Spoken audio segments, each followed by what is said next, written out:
Sarita Kaushik zero आवर मध्ये आपलं स्वागत करते. एबीपी माझावर अगदी आता करणार आहोत चर्चा जनहिताची. लाव रे तो व्हिडिओ म्हणत राज ठाकरेंचा एल्गार. आज थेट उपमुख्यमंत्री फडणवीसांवर साधला निशाणा. टोलवीवरून राज्य सरकारच्या टोल मुक्तीची केली पोलखोल. राज्यातला सर्वात मोठा स्कॅम म्हणजे टोल. सरकारवर राज ठाकरेंचा गंभीर आरोप. टोल जाळण्याचा इशारा देत पुन्हा खळखटाकच्या तयारीत. एकीकडे देशात 5 राज्यांच्या विधानसभा निवडणुकांवरून राजकारण तापलेलं असताना महाराष्ट्रात मनसे अध्यक्ष राज ठाकरेंनी टोलचा मुद्दा पुन्हा एकदा पेटवला. गेल्या 13 वर्षांमध्ये राज्यात आलेल्या सरकारने महाराष्ट्र टोल मुक्तीबाबत दिलेल्या खोटा आश्वासनांची पोलखोल केली. राज ठाकरेंनी लाव रे तो व्हिडिओ म्हणत तब्बल 7 क्लिप्स दाखवल्या. आजचा गोंधळ झाला तो त्यातील एका व्हिडिओवरून. कालचा व्हिडिओ ज्यात उपमुख्यमंत्री देवेंद्र फडणवीसांनी टोल नाक्यांवर लहान वाहनांकडून म्हणजेच कार चालकांकडून पैसे घेतले जात नसल्याचं सांगितलं. पण प्रत्यक्षात टोल नाक्याच्या जमिनीवर मात्र असं घडतच नाहीये. हे सांगायला कोणा तज्ज्ञाची गरज नाही. नेमका हाच धागा पकडत आणि आगामी निवडणुकांची चाहूल लागताच जर टोल थांबले नाही तर मनसेकडून टोल नाके जाळण्याचा इशारा राज ठाकरेंनी दिला. केवळ एवढंच नव्हे तर मुख्यमंत्री एकनाथ शिंदेंची देखील राज ठाकरे भेट घेणार आहेत. महाराष्ट्रात टोल नक्की कधी सुरू झाला आठवतंय? 1998 मध्ये मुंबई नाशिक महामार्गावर भिवंडी बायपास जवळील खारेगाव येथे राज्यातील पहिल्या टोल नाक्याला सुरुवात झाली. राज्याचा पैसे अपुरे आहेत पण तरीही नागरिकांना चांगले रस्ते मिळावे म्हणून खरं तर टोल अस्तित्वात आला. कालांतराने वाहतूक कोंडी, कर्मचाऱ्यांची मुजोरी, भांडण, झगडे, हुज्जत, गुन्हेगारांच्या मोटारींचे सीसीटीव्ही फुटेज सापडणारी जागा अशी या टोलची ख्याती झाली. जनमानसात तर टोल नाका म्हणजे अन्याय, शोषण आणि कुव्यवस्थेचे प्रतीक बनून गेला आहे. रस्ते चांगले नाहीत, ट्रॅफिकची समस्या सुटत नाही, सुविधांची वानवा, पण टोल मात्र दिवसागणिक वाढतोच आहे. रस्त्याच्या दुरवस्थेचे सध्या तरी राजकारणी त्यांच्या राजकारणासाठी वापर करत असले तरी ज्या सर्वसामान्य जनतेच्या नावे हे लुटुपुटूचं राजकारण सुरू आहे त्या जनतेच्या सहनशक्तीचा अंत पाहू नका अशी परिस्थिती अनेक ठिकाणी निर्माण झाली आहे. आवश्यक असेल तिथेच टोल लावा. केवळ सरकारची आणि खासगी कंपन्यांची तिजोरी भरण्यासाठी म्हणून नागरिकांचे खिसे रिकामे करणं कितपत योग्य आहे?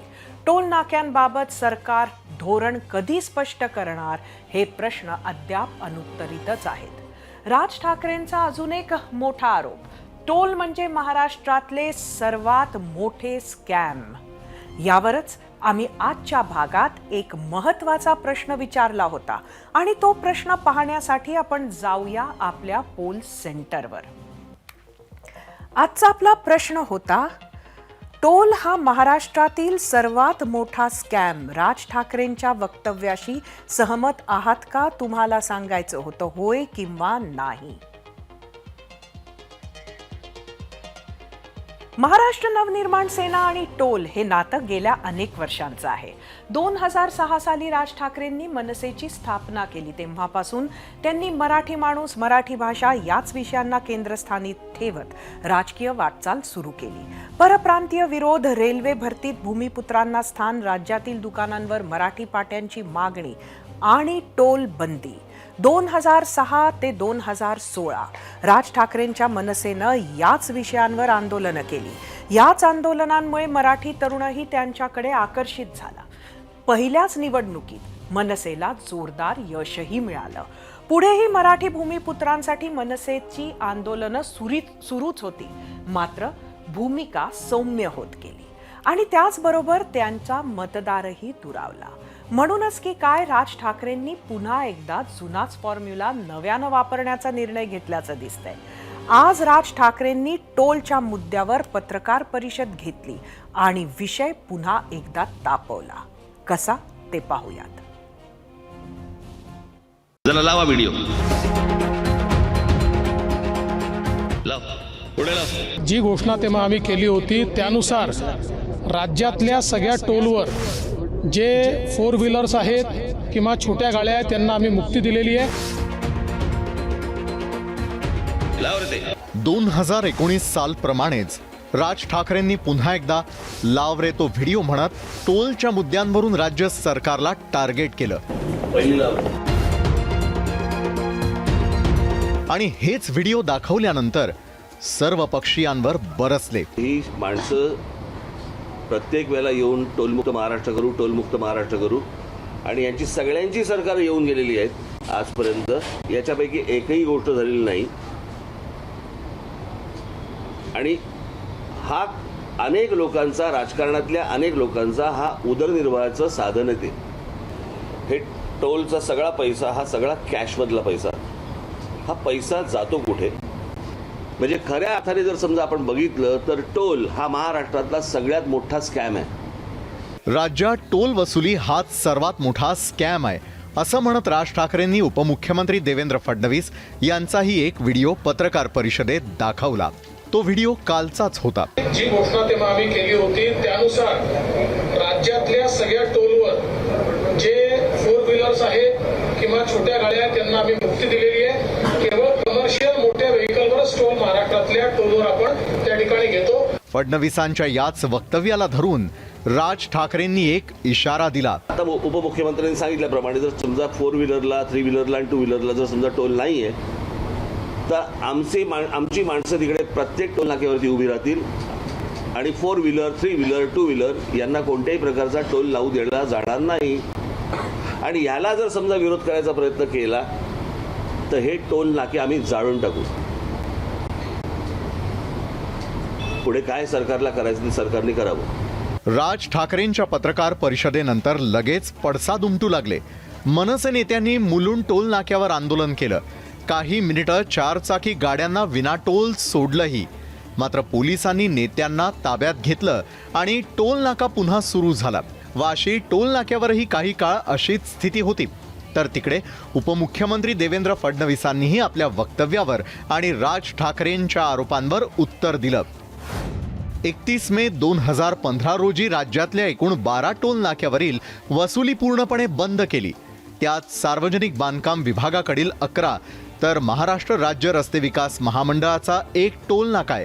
उर्वरित 53 टोल नाक्यांवर कार, जीप, एसटी अशा वाहनांना टोल वसुलीतून सूट देण्यात आली आहे.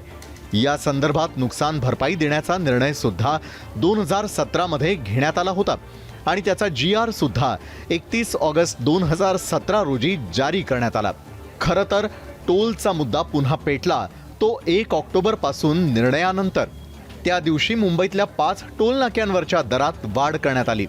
त्यात पूर्व द्रुतगती महामार्गावरचा मुलुंड टोल नाका, पश्चिम द्रुतगती महामार्गावरचा दहिसर टोल नाका, सायन पनवेल महामार्गावरचा वाशी टोल नाका, लाल बहादूर शास्त्री मार्गावरचा मुलुंड टोल नाका आणि ऐरोली पुलाजवळचा ऐरोली टोल नाका यांचा त्यात समावेश आहे. या टोल नाक्यांवर हलक्या वाहनांना पहिल्यांदा 40 रुपये द्यावे लागत होते. त्यात 5 रुपयांची वाढ करण्यात आली. मिनी बससाठी टोलचा दर होता 65 रुपये. त्यात 10 रुपयांची वाढ करण्यात आली. ट्रकसाठीच्या टोल दरात 20 रुपये वाढवण्यात आले. तर अवजड वाहनांच्या टोल दरामध्ये 30 रुपयांची वाढ झाली. त्यामुळे मनसेच्या अविनाश जाधवांनी ठाण्यात उपोषण सुरू केलं होतं. कालच राज ठाकरेंच्या उपस्थितीत उपोषण मागही घेतलं. त्याचबरोबर टोलच्या मुद्द्यावरून मनसेनं आक्रमक होण्याचे संकेतही दिले आहेत. त्याचबरोबर एकनाथ शिंदेंच्या भूमिकेवरही प्रश्न उपस्थित करत लवकरच त्यांची भेट घेणार असल्याचंही राज म्हणाले. आता राज ठाकरे आणि मुख्यमंत्र्यांच्या भेटीत काय होणार? मुंबईतल्या टोलच्या मुद्द्यावर काही समाधानकारक निर्णय होणार का? आणि सगळ्यात महत्त्वाचं, निवडणुकांआधी टोलचा मुद्दा मार्गी लागणार का? 0 आवर ABP माझा.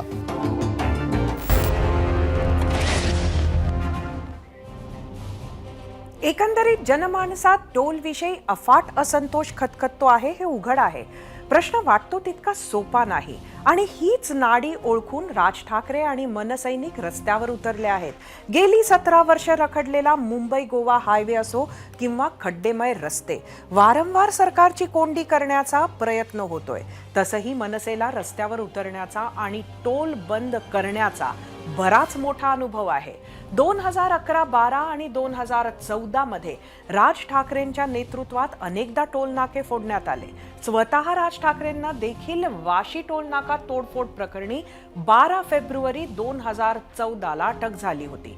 राज ठाकरेंच्या या आंदोलनानंतर 2014 मध्ये आघाडी सरकारनं मुंबई बाहेरचे 44 टोल नाके बंद केले, तर राज्यात देवेंद्र फडणवीस यांच्या नेतृत्वातलं युतीचं सरकार आलं तेव्हा त्यांनी 12 मोठे टोल नाके बंद केले. तेव्हापासून राज ठाकरे वारंवार आपल्या भाषणात 60हून अधिक टोल नाके बंद केल्याचा दावा करत असतात. आंदोलन करून लोकप्रिय होणारे राज ठाकरे कुठेतरी तेव्हा हे आंदोलन अर्धवट सोडल्यामुळे गर्दीचं मतांमध्ये रूपांतर करण्यात अपयशी ठरले का, हा प्रश्न मनात येऊन जातो. असो, ज्या सरकारच्या काळात ही टोलधाड सुरू झाली त्या सरकारचेच लोक आज टोल बंद करण्याची मागणी करतायत. याच वर्षी ऑगस्ट महिन्यात शिवसेना, उद्धव बाळासाहेब ठाकरे गटाचे नेते आणि वरळी विधानसभेचे आमदार आदित्य ठाकरेंनी मुंबईत येणाऱ्या वेस्टर्न आणि ईस्टर्न एक्सप्रेसवेवरील टोल बंद करण्याची मागणी केली होती. मात्र ते जेव्हा सत्तेत होते तेव्हा हे टोल का बंद केले नाही असाही सवाल या निमित्तानं उपस्थित होतोच. हे झालं राज्यातल्या टोल नाक्यांचं वास्तव. मात्र आज सकाळी जेव्हा राज ठाकरेंनी सर्वपक्षीय नेत्यांवर आरोप केले त्यावर त्या पक्षांनी काय काय उत्तरं दिली तीही पहा. जे राष्ट्रीय महामार्ग आहेत, ज्यांचे मंत्री नितीन गडकरी साहेब आहेत, ते राष्ट्रीय महामार्गावरचा सुद्धा टोल बंद करण्यास त्यांनी भारत सरकारने पूर्णपणे असमर्थता दर्शविलेली आहे. तो गोवा हायवेचा वेगळा, ते नगर शिर्डीचा वेगळा आहे, पण मुंबई ते नाशिक आपल्याला 2.5-3 तासात पोहोचण्याला 4 तासापेक्षा जास्त वेळ लागतो. त्या पलीकडे जाऊन सगळ्यांचे कमर सुद्धा मोडण्याची वेळ आलेली आहे प्रवाशांची. ही वस्तुस्थिती आपण सर्वजण पाहतोय. मग हे टोल कसला वसूल करताय? उपमुख्यमंत्री देवेंद्र फडणवीसांच्या कालच्या टोल माफीच्या वक्तव्यावरून रान पेटलेलं असताना फडणवीसांनी स्पष्टीकरण दिलंय. 2015 मध्ये 12 टोल नाक्यांवरील टोल वसुली बंद करण्यात आली आहे. PWD, MSRDCच्या 53 टोल नाक्यांवर कार, जीप आणि STला टोल आकारला जात नाही असे फडणवीस यांनी म्हटलं आहे. याबाबतचा ABP माझानं ठिकठिकाणच्या टोल नाक्यावरून एक्सक्लुझिव्ह आढावा घेतलाय, तो बघूया.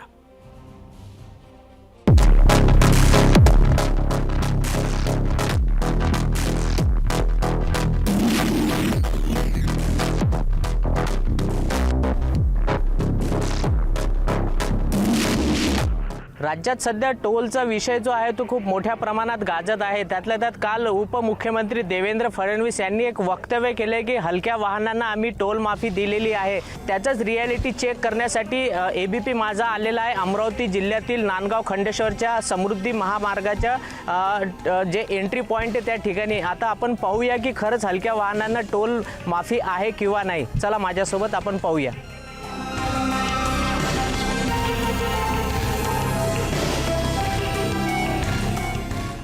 आता मला शिवनी टोल नाक्यावर ही रिसिप्ट देण्यात आली होती. तिथे माझ्याकडून एकही रुपया घेतला नाही. आता मी इथे धामणगाव रेल्वेवर उतरलो. आता या दादांना मी ही रिसिप्ट देणार आहे. मला सांगा किती रुपये झाले आता माझे? तुमचे 60 रुपये. 60 रुपये. तुम्ही कसं चेक केलं आहे? यावर कसं आहे, ते शिवनीवरून आम्ही 60 रुपये घेतो नेहमी. ते यावर बारकोड आहे. ते बारकोड स्कॅन केल्यावर किती रुपये येऊन जातात, किती किलोमीटर चालले म्हणून तुम्ही. हलक्या वाहनांना माफी नाही का? नाही, माफी नाही आहे तसं. 1 रुपया 1.73 पैसे आहे. तुम्ही म्हणजे हलक्या वाहनांकडून पण घेता का? सगळंच वाहनामध्ये. हलक्या वाहनांना तर माफी आहे ऐकलं आम्ही. नाही, माफी नाही आहे. नाही. सगळ्यांकडून घेता? हो. कोणाला सोडत नाही? नाही, फक्त आर्मी, सरकारी वाहने, त्याच्यानंतर पोलीसचे, ॲम्ब्युलन्स वगैरे त्यांना फ्री आहे.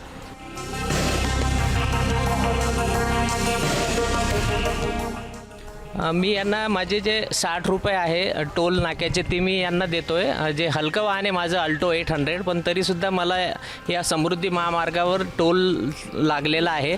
36 किलोमीटर मी प्रवास केला समृद्धी महामार्गावर आणि माझ्याकडून 60 रुपये या टोल वसुली करण्यात आलेली आहे. कॅमेरामॅन अमोल देशमुखसह प्रणय निर्माण, ABP माझा, धामणगाव रेल्वे, अमरावती. सर्वसामान्य नागरिक प्राप्तिकरापासून ते जीएसटी पर्यंत विविध प्रकारचे कर देतात, ज्यामधून काही भाग रस्ते दुरुस्ती बांधणीसाठी खर्च करणे अपेक्षित आहे. मात्र चांगले रस्ते हवे असतील तर भरावाच लागेल असे सांगून टोल नावाचा जिझिया कर लोकांच्या बोकांडी मारण्यात आला. बरं, टोलची बाजू लावून देणारं सरकार परदेशातील टोलची उदाहरणंही देतात, पण पाश्चात्य देशात टोल व्यतिरिक्त रोड टॅक्स आणि इंधन सेस घेतात का, याविषयी मात्र मूग गिळून गप्प बसतात. बहुसंख्य टोल कंत्राटं विशिष्ट कालावधीसाठी असतात.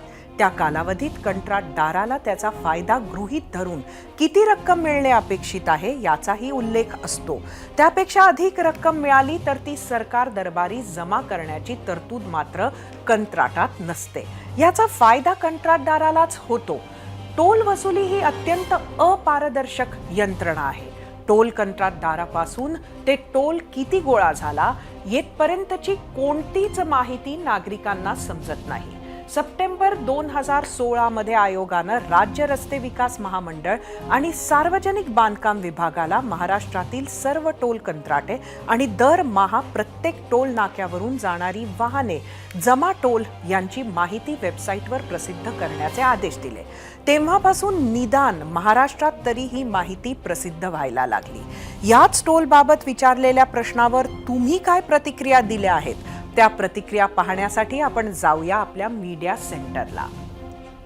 आजचा आपला प्रश्न तुम्हाला माहितीच आहे. आजचा प्रश्न होता, टोल हा महाराष्ट्रातील सर्वात मोठा स्कॅम. राज ठाकरेंच्या वक्तव्याशी सहमत आहात का? मुकेश हराळे एक्सवरून, मूलभूत सुविधा पुरवणे सरकारचे काम, पण सध्या हायवेवर विकासाच्या नावाखाली लूट चालू आहे. एवढे टोल खरंच गरजेचे आहेत का? एक्सवरूनच सागर ननावरे, ही टोलधाड वेळीच थांबायला हवी. टोलचा मुद्दा निवडणुकीचा अजेंडा न ठरता जनहिताचा विषय म्हणून पुढे यायला हवा. युट्यूबवरून निनाद, खराब रस्त्यामुळे जे मरतात त्यांची जबाबदारी टोलवाले घेत नाहीत, पण रस्त्यावर दुरुस्तीसाठी टोल घेतात. मग कशाला टोल द्यावा? युट्यूबवरूनच निखिल घोडके, टोल असणं वाईट नाही, पण पारदर्शकता नाही म्हणून स्कॅम वाटतो.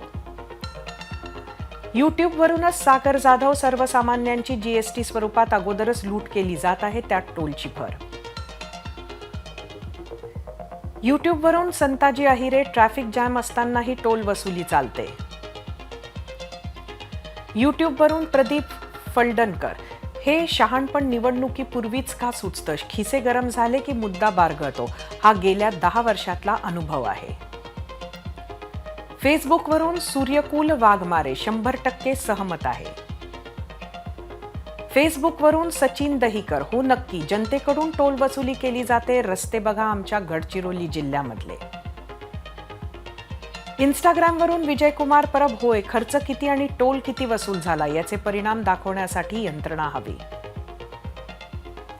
इंस्टाग्रामवरून अजिंक्य पाटील, रोड खासगी कंपनी बनवणार, पैसे जनतेकडून वसूल करणार, वाहन खरेदी करताना घेतलेले जीएसटी, रोड टॅक्सचे पैसे कुठे जातात? इंस्टाग्रामवरून महेंद्र पवार, स्कॅमबद्दल माहीत नाही, पण जनतेचा एवढा टॅक्स जमा होतो तो कुठे जातो?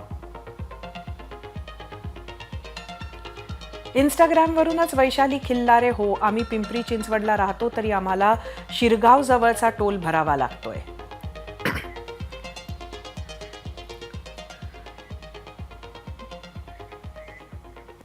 मुंबईच्या वेशीवरील टोल दरवाढी विरोधात मनसे नेते अविनाश जाधव यांनी उपोषण केले आणि राज्यात पुन्हा एकदा मनसे आणि टोल आंदोलनाचा भडका उडाला. स्वतः राज ठाकरेंनी अविनाश जाधव यांना काल उपोषण मागे घेण्याची सूचना केली. त्यानंतर आज जेव्हा राज ठाकरेंनी पत्रकार परिषदेत विविध नेत्यांचे व्हिडिओ दाखवून त्यांच्या टोल विषयीच्या भूमिका सांगितल्या, तसंच फडणवीसांच्या व्हिडिओचा हवाला देत 3 चाकी आणि 4 चाकी वाहनांना टोल नाही असं राज ठाकरे म्हणाले. त्यानंतर अविनाश जाधवांनी मुलुंड टोल नाक्यावर टोल शिवाय काही वाहने सोडण्यास सुरुवात केली. पोलिसांनी अविनाश जाधव आणि त्यांच्या कार्यकर्त्यांना अडवण्याचा प्रयत्न केला. पोलिसांनी अविनाश जाधव यांना समजवण्याचा प्रयत्न केला, पण अविनाश जाधव ऐकून घेण्याच्या मनस्थितीत नव्हते. यानंतर पोलिसांनी अविनाश जाधवांसह मनसैनिकांवर गुन्हा दाखल करून त्यांना अटक केली. मनसेच्या याच टोल विरोधी आंदोलनाबाबत बोलण्यासाठी आपल्या सोबत आहेत मनसे नेते संदीप देशपांडे. आपण जाऊया आपल्या गेस्ट सेंटरला, जिथे संदीप देशपांडे आपल्याला जॉईन झाले आहेत. संदीपजी नमस्कार, स्वागत आहे आपलं झिरो आवरमध्ये. खरं तर जे मनसैनिक पोलिसांनी डिटेन केलेले आहेत त्यांची सध्या काय परिस्थिती आहे, कुठं आहेत, सर्व लोकांना सोडण्यात आलाय का?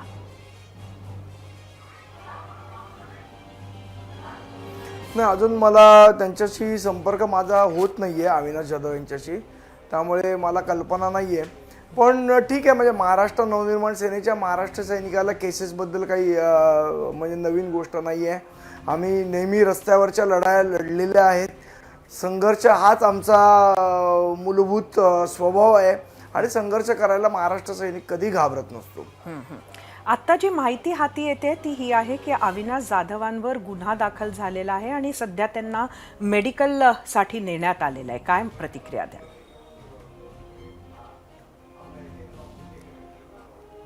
नाही, मुळात असं आहे की कशाबद्दल गुन्हा दाखल केला आणि काय कलम. आता त्याच्यामध्ये नेहमीप्रमाणे एक सरकारी कामात हस्तक्षेप वगैरे टाईपची कलमं असतील. मुळात प्रश्न असा आहे, जर काल महाराष्ट्राचे सन्माननीय उपमुख्यमंत्री असं म्हणाले की 4 चाकी वाहनांना टोलमुक्त आम्ही केलेलं आहे आणि त्याचे पैसे सरकारी किटीमधनं भरले जातात, हे त्यांचं पर्टिक्युलर वाक्य होतं. मग असं असेल तर आज गुन्हा कुठल्या दृष्टीने दाखल झाला? मग एक तर उपमुख्यमंत्री खोटं बोलतायत, नाही तर खोटा गुन्हा दाखल झालाय. दोनपैकी एकच होऊ शकतं, त्याच्यापेक्षा तिसरी शक्यता नाही त्याच्यामध्ये. मग नेमकं खोटं कोण बोलतंय? म्हणजे एका ठिकाणी दादांतपणे खोटं बोलायचं की आम्ही 4 चाकी वाहनांना टोल लावत नाही, एका ठिकाणी जेव्हा 4 चाकी वाहनं आम्ही सोडतोय तेव्हा आमच्यावर गुन्हे दाखल करायचे. ही सरकारची दुटप्पी भूमिका आहे आणि मला असं वाटतं ही जनतेसमोर हा जो खरा चेहरा आहे, खोटा बोला पण रेटून बोला, तो सरकार समोर जनतेसमोर सरकारचा आलेला आहे. खरं तर राज ठाकरेंच्या आजच्या पत्रकार परिषदेनंतर देवेंद्र फडणवीस यांनी परत एक प्रेस रिलीज काढली ज्यामध्ये त्यांनी स्पष्टीकरण दिलं की त्यांना काल काय म्हणायचं होतं. ते तुम्ही सुद्धा बघितलं असेल, त्यावर काय सांगाल? तरीही ते स्पष्टीकरण मान्य नाही असं म्हणायचं का?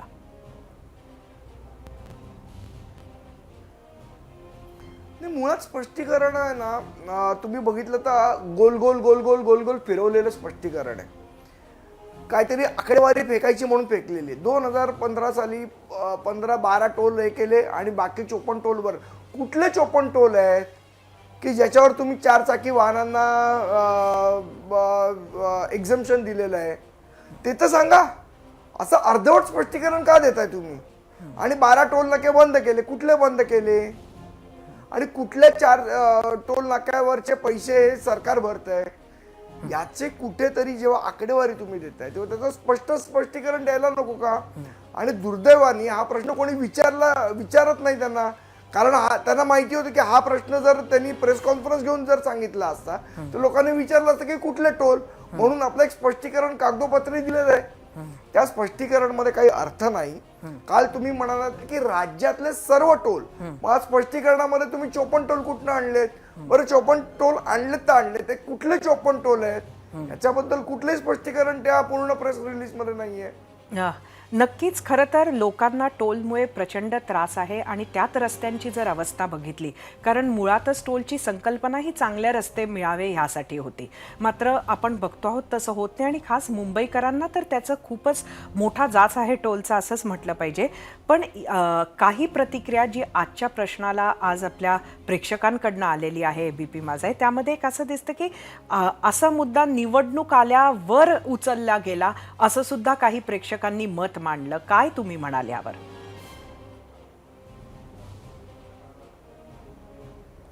मला वाटतं निवडणुकांना अजून भरपूर वेळ आहे. हा विषय निवडणुकाचा नाहीये. याच्या आधी पण हा म्हणजे टोलचा मुद्दा सातत्याने जर कोणी उचलला असेल तर महाराष्ट्र नवनिर्माण सेनेने उचललाय.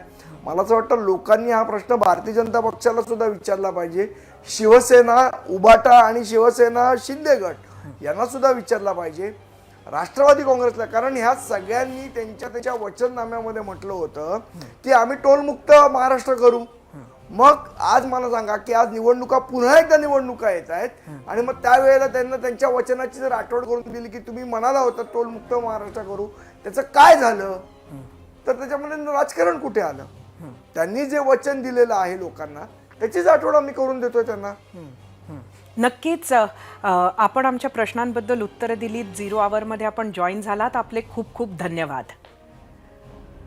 टोलमधील एक मोठा झोल म्हणजे त्या रस्त्यावर नक्की किती वाहने धावली याची आकडेवारी. कंत्राटदार देईल ती आकडेवारी सरकार दरबारी मान्य केली जाते. नक्की किती वाहने धावली आणि टोल नक्की किती जमा झाला याची स्वतंत्रपणे शहानिशा करण्याची सरकारकडे ना इच्छाशक्ती आहे ना यंत्रणा. आणि आम्ही जेव्हा सरकार म्हणतो तेव्हा नुसतं आताचं सरकार नाही, तर आत्तापर्यंत आलेल्या कुठल्याही सरकारकडे टोल सुरू झाल्यापासून खरंच अशी यंत्रणा नव्हती. एकीकडे मुंबईतील जुन्या उड्डाणपुलांसाठी मुंबई एंट्री पॉइंट या नावानं वर्षानुवर्ष टोल आकारला जातो. नितीन गडकरी हे 1995 मध्ये सत्तेवर आल्यावर युती सरकारच्या काळात राज्याचे सार्वजनिक बांधकाम मंत्री होते. त्यांच्या कार्यकाळात 55 उड्डाणपुलं मुंबईत बांधण्याचा निर्णय घेण्यात आला. उड्डाणपुलांचा बांधकाम खर्च काढण्यासाठी मुंबईतील एंट्री पॉइंटवरून टोल वसुली करण्याचा निर्णय 2002 मध्ये घेण्यात आला. याच मुंबईत तुलनेनं नव्यानं बांधलेल्या काही किलोमीटरच्या फ्रीवे म्हणून ओळखल्या जाणाऱ्या उन्नत मार्गावर टोल आकारला जात नाही. रस्ते हे कमाईचे नव्हे, सुविधेचं साधन आहे हे लक्षात घेतले पाहिजे. त्याचप्रमाणे रस्त्यांची सुविधा पुरविणे हे सरकारचं कर्तव्य आहे. त्यासाठीच कर वसुली केली जाते. टोलद्वारे मिळणारे उत्पन्न ही एक पळवाट आहे. तो राजमार्ग होऊ नये हीच नागरिकांची अपेक्षा आहे. त्याचप्रमाणे टोलची आकारणी करताना प्रवाशांचा अंत पाहू नये याचीही जाणीव ठेवली पाहिजे. महाराष्ट्रभर कुठे ना कुठे टोल नाके जाळण्यापासून मारहाणीपर्यंत हिंसक आंदोलने झाली. मात्र रस्ते चांगले हवेत तर टोल भरावाच लागेल हे सत्यही प्रत्येकाला थोड्याफार प्रमाणात पचवावेच लागले. याच बाबत विचारलेल्या प्रश्नावर महाराष्ट्रानं काय कौल दिलाय तो पाहण्यासाठी जाऊया आपल्या पोल सेंटरवर. आजचा आपला प्रश्न होता, टोल हा महाराष्ट्रातील सर्वात मोठा स्कॅम. राज ठाकरेंच्या वक्तव्याशी सहमत आहात का? यूट्यूबवर एकूण 50,000 मतं पडली आहे. 92% लोकांनी होय म्हटलंय, 8% लोकांनी नाही म्हटलंय. इंस्टाग्रामवर 6,000 मतं. 94% लोकांनी होय म्हटलंय, 6% लोकांनी नाही म्हटलंय. इतक्या मोठ्या प्रमाणात लोकांना स्कॅम वाटतंय.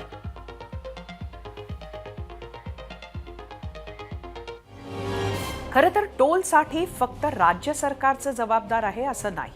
कारण राज्यात केंद्र सरकारच्या अधिकार क्षेत्रातील मार्ग, राज्य सरकारने बांधलेले महामार्ग, महापालिकांनी निर्माण केलेले मार्ग आणि उड्डाणपूल अशी वेगवेगळे मालकी हक्क असतात. अजून सोपं करून सांगते, तुमच्या शहरातून जाणाऱ्या राष्ट्रीय महामार्गाची निर्मिती केंद्र करतं, तर त्यावरच्या टोलचे अधिकार त्यांच्याकडे असतात.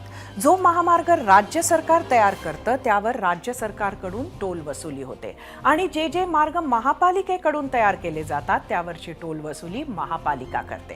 म्हणून मुंबईतील एंट्री पॉइंटचे टोल असो की नागपुरातील एंट्री पॉइंटवरचे, प्रत्येकासाठी निर्णय घेण्याचे अधिकार फक्त राज्य सरकारकडेच आहेत असं नाही. आज घडीला देशात NHAI म्हणजेच राष्ट्रीय महामार्ग प्राधिकरण आणि MSRDC म्हणजेच महाराष्ट्र राज्य रस्ते विकास महामंडळाकडूनही रस्त्यांची निर्मिती होते. त्यावरील सर्वाधिक टोल नाक्यावर वसुली करण्याचं काम वीरेंद्र म्हैसकर यांची IRB-कडे आहे. मुंबई एंट्री पॉइंटवरचेही टोल यांच्याच कंपनीकडे आहे. त्याशिवाय KT संगम इन्फ्रास्ट्रक्चर सारख्या कंपन्याही टोल वसुली करतायत. काही कंपन्यांना थेट केंद्राकडून तर काहींना राज्य सरकारकडून कंत्राट मिळालेले असतं. त्यामुळे पुन्हा एकदा सांगते, टोल प्रश्नावर एकट्या राज्य सरकारनं त्यांच्या अधिकारातील सगळेच टोल नाके बंद केले तरीही राज्यातले महामार्ग टोल मुक्त होणार नाहीत. ABP माझा, उघडा डोळे बघा नीट.